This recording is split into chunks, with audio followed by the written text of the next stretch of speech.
your perfect love casts out all fear. Lord, I pray for Randy as he comes to bring the word. Lord, that your spirit would be on him in a fresh way. God, that you would pierce our hearts with your truth. God, that you would guide us into a place of walking in deeper faith with you on a daily basis and trusting you with the issues in our lives. As always, in Jesus' name. Amen. Now, which button do I push, Jerry? Down here? Yeah, Can you hear me now? Thank you, Jessica. Thank you, praise team. Don't they do a fantastic job?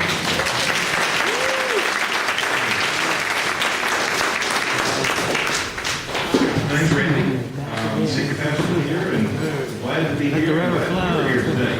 By virtue of the shirt that I'm wearing, I'll go ahead and answer the question. Yes, I am a parrothead. For those of y'all old enough to know what a parrothead is, okay? This is a lot more comfortable than that big heavy robe I wear next door. This is the beginning of a sermon series today, and you'll be hearing from more people than just me. But what I've discovered is that the neat thing about worship is when we come to worship, we bring our songs and our gifts to God, and there needs to be a takeaway. There needs to be something that we go away from here with that makes a difference in our lives and in our living. I've done this with sermon series before, and I got talking to a praise team, and one of the things we realized is that the truth of fear, the reality of fear, is something that we all wrestle with, and probably wrestle with more than we really should. So we're going to focus the next 6 weeks on the reality of fear and how it can get us in a grip with what God has to say to us and the good news about how to overcome that fear. Fear is very much part of who we are and is a gift from God. But when fear is misused or it is taken out of context is when we get in trouble. So we're going to be talking about that and all the different ways to approach fear. There's even fear in here today. Up until just a few minutes ago, we had a whole front row that was empty. Yeah. Had the same problem next door. Brand new pews up front. But fear is something that really grabs us all. There's all kinds of different types of fear, and we'll be talking about that. And you'll have different people share with you their experiences as well. So what I want to do is to share with you today about the truth of fear, that it really has more of a hold on us than we would like it to have if we're truthful with ourselves and with God. But it doesn't have to be that way. And I speak to you as one who has worked to overcome fears, a lot of them in my own life. And I've tried all different kinds of ways, but the one way that works the best and that is most lasting is the way that we're going to be bringing to you. And that is by learning to live as God has shared with us the way to live without fear. So that's where we're going to go. And hopefully you'll be able to take this away and use it in your daily life. Before we do that, on your seats, you'll have invitation cards and those little bitty blue cards. Those are good for a free cup of coffee at Jittery Joe's. So take those and give them out to friends and neighbors, people, co-workers, friends at school, whoever you'd like to give it to as an invite to this imagined service. And you can tell them that we're going to be talking about fear for the next number of weeks and how it really does grab us. So fear does have a grip on us. Not only individually, but fear's got a grip on us nationwide. All you got to do is look at the statistics. The stats tell us the truth. Fear has got a grip on this nation unlike we've ever seen before. The percentages are large. You can see up here yourself. I've just got a few of them to share with you. It costs $42 billion a year in lost work. Anxiety disorders cover about 1/4 of the conditions in the psychologist's manual. It's called the Diagnostic and Statistic Manual, and it's about 1/4 of them cover different kinds of fears. Fears keep us going to the hospital for all kinds of things that are related to fear. Ulcers, panic attacks, fear disorders, all those kinds of things keep us going to the doctor far more than we would do otherwise. There's lots of different kinds. I'm going to name just a few of them here. There's a generalized anxiety disorder. A generalized anxiety disorder affects 6.8 million people Wow. What is that? That's just a general anxiety that won't let you go. And you find yourself worrying all the time. It's just a matter of to what degree you're worrying. It's always there, always like a slow boil, just constantly bubbling. There's obsessive compulsive disorder. 2.2 million and one have that. It's like when you measure the chairs. Sorry, Jessica. I can stop you from that. Yeah. But, obsessive compulsive disorder is a way of doing something with the energy that this fear creates in us. Panic disorder, that's a very real disorder. And it affects 6 million people in this nation. 6 million people live with a panic disorder. Related to that is post-traumatic stress syndrome, or post-traumatic stress disorder, 7.7 million people. You don't have to have been in a battle, in a war, to experience post-traumatic stress syndrome. If you've ever experienced anything traumatic in your life, the least little thing can set that off. I've been through 3 tornadoes. Who's been through a tornado? Okay. When the sky gets gray, you're not worried. When the sky goes green, what do? You duck. Exactly. It's no fun. And it's amazing with a post-traumatic stress disorder, little things that would be unnoticeable to most people can set you into a full panic. And it's like a trigger. There's medications for those kinds of things. There's treatments. But it does grip 7.7 million of us. Specific phobias, fear of flying, fear of dying, fear of spiders, closed spaces, open spaces, storms, crowds, public speaking, driving, hospitals, fear of intimacy. 19 million people affected by some kind of specific phobia. And they're very real. The nature of fear is that, first of all, is really just an emotion. It's a response to a condition. And it's a God-given gift. It really is. Without the gift of fear, we wouldn't have the sense to run from a mountain lion when it's staring us in the face. So fear can be a good thing. There's a good book I would recommend to you. It's called The Gift of Fear. It's in paperback. It's about $7. The Gift of Fear. Without that gift, we wouldn't have the sense to get out of danger. The problem is, we also have the gift of imagination. We can imagine all kinds of things. As you came in, you saw the poster with a spooky old tree on it. That's a real tree over here on Mountain Bridge Road. And my daughter and I call it the spooky old tree because we pass by it all the time. You may have seen it. And on a foggy morning or a dark night, you pass by the spooky old tree, and it's spooky. When I got out that morning to take that picture, it was foggy, and it was spooky. I went, what's going on? It's a dead tree. It's just kind of gnarly and hanging there. And when it's dark or foggy, our mind and our imagination begin to make out monsters, sometimes very real monsters, that really aren't there. You ever experienced that? Sure you have. Our minds will use that creative gift from God and take a situation and make monsters out of me that aren't there. We do the same thing. It's kind of ironic, too. We start this series on fear today on April 15th. We got a good reason to be afraid today. Yeah. But fear, when it gets out of whack, when fear gets out of proportion, when fear gets out of control, that's when it becomes a problem. It's no longer helpful. It no longer gets us out of a situation. Fear can paralyze us, literally freeze us from taking any action. Fear, it can postpone your joy. Yeah, I want to go and do this, but I'm afraid. Yeah, I want to learn how to fly, but I'm afraid of heights. I want to learn to fly so bad, but I can't stand the thought of being off the ground. It can postpone your joy. Fear can steal your joy. It's often said that I don't think anybody here today would willingly sell their soul to the evil one for anything. And the evil one knows that. So it doesn't try to steal your soul. What it does do is far more effective, and that is steal your joy. And it can do that through the tool of your imagination and your fear working on you and stealing your joy. It prevents you from becoming all that God wants you to be.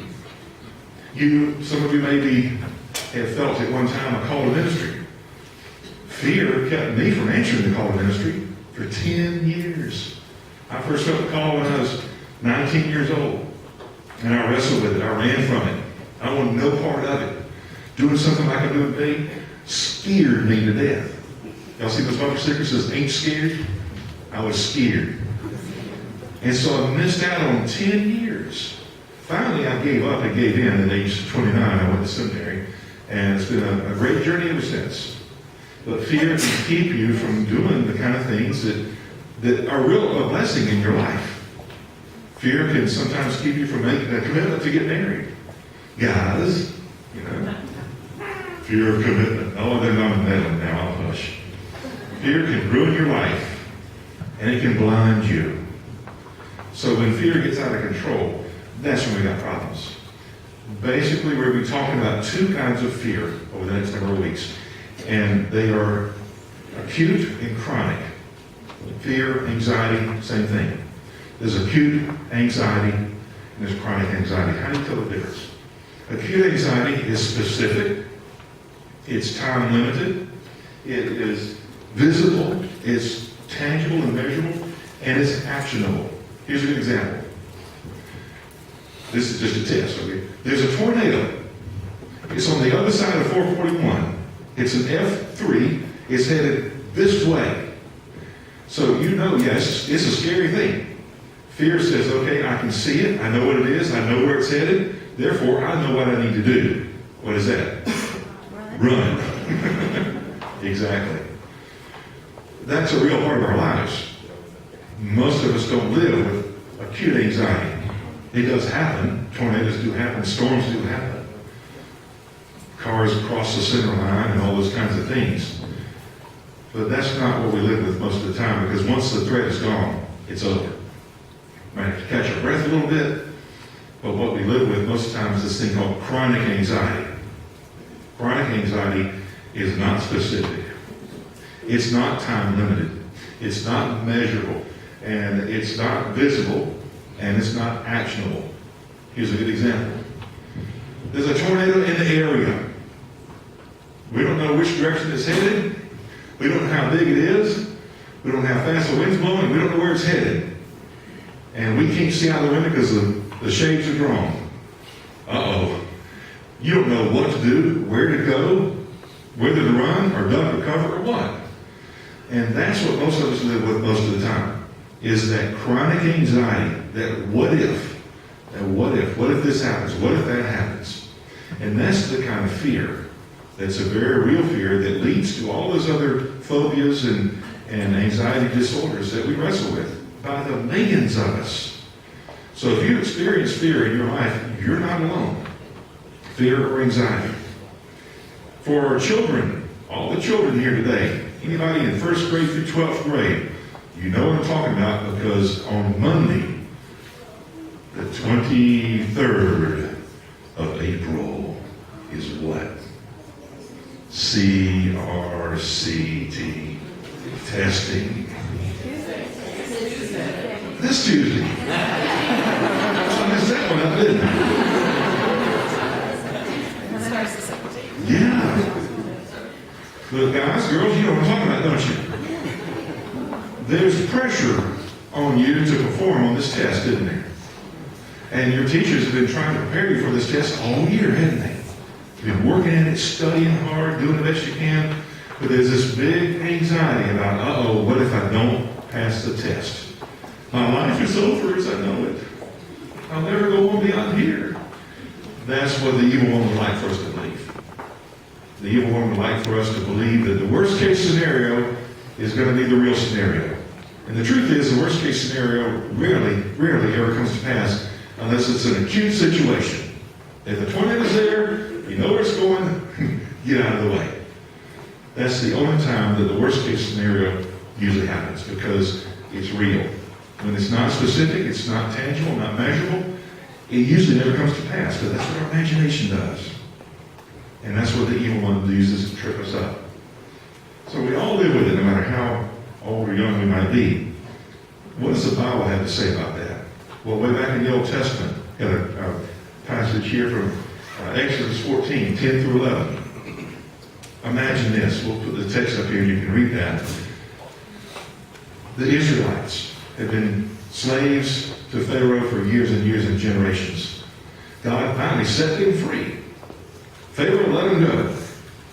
They were free. They were running. And they ran all the way to the edge of this ocean called the Red Sea. Oh, we don't have any boats. Who brought the boats? Nobody brought the boats. Noah's boat's up on the mountain somewhere. Can't use his. And then they look up, and charging across the desert is Pharaoh and all of his army. Now that's acute anxiety. It's real, it's specific, it's tangible and tangible. And they panicked. They panicked, as would you and I. But the Bible reminds us, now wait a minute. Yes, it's a scary situation. But God did not set you free from all that only to bring you out here and let you get finished off out here. The story's not over. And so our calling is to learn to trust, to learn to have faith and confidence that if God's gotten you this far, God's not about to abandon you now. And they had to learn that.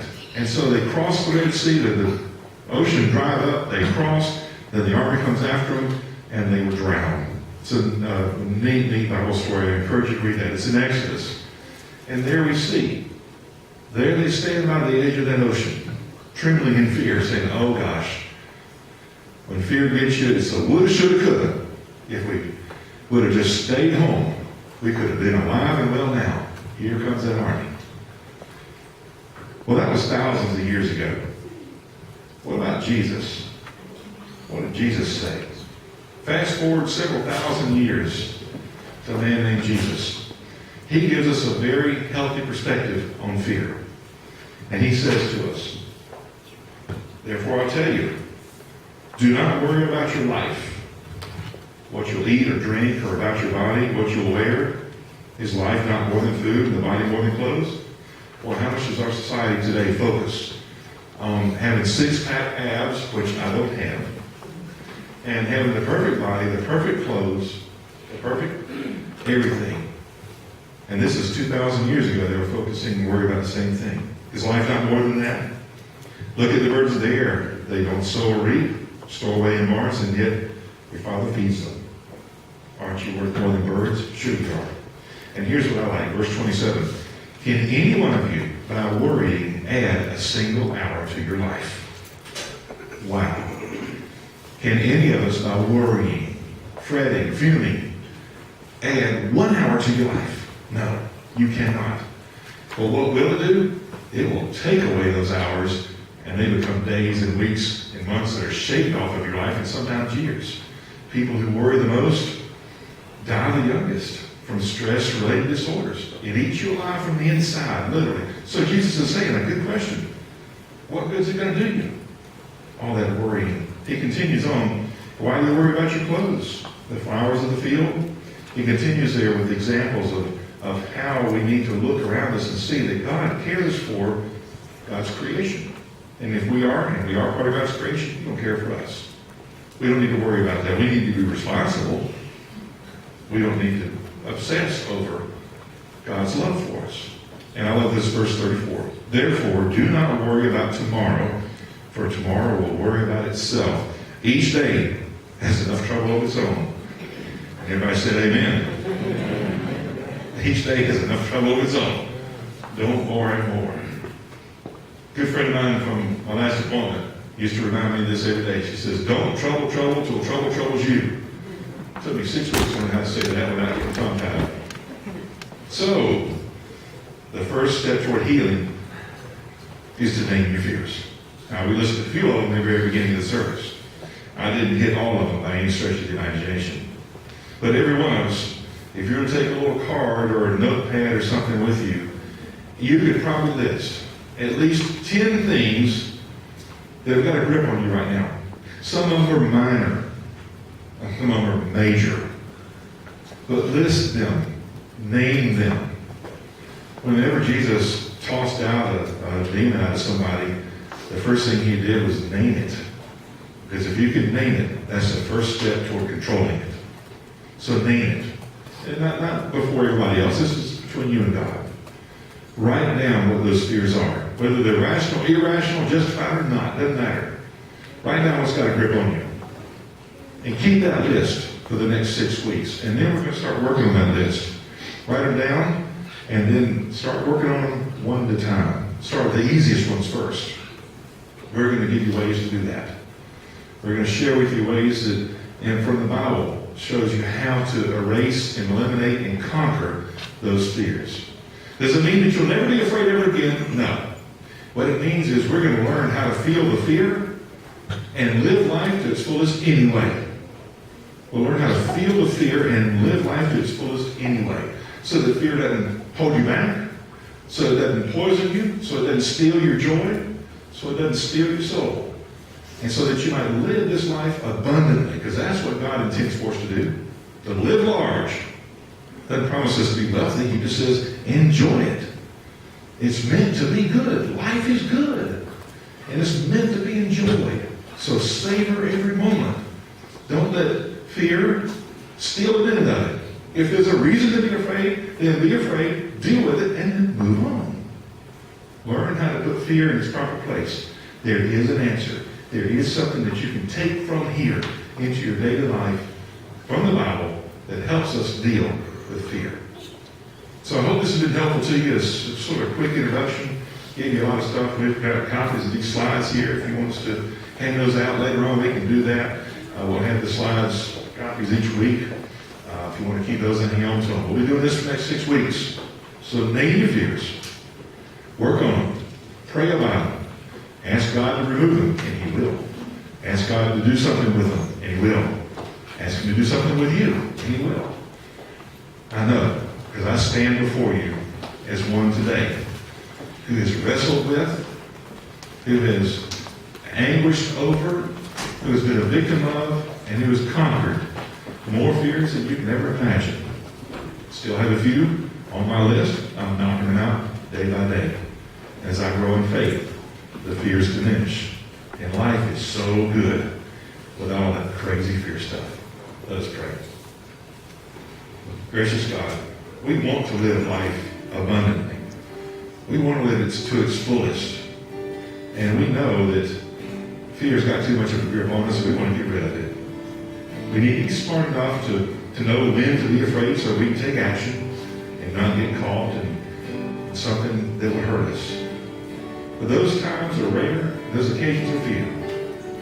Help us, Lord, to begin the journey today, erasing, eliminating, and conquering the fears that held us captive for so long. In Christ's name we pray.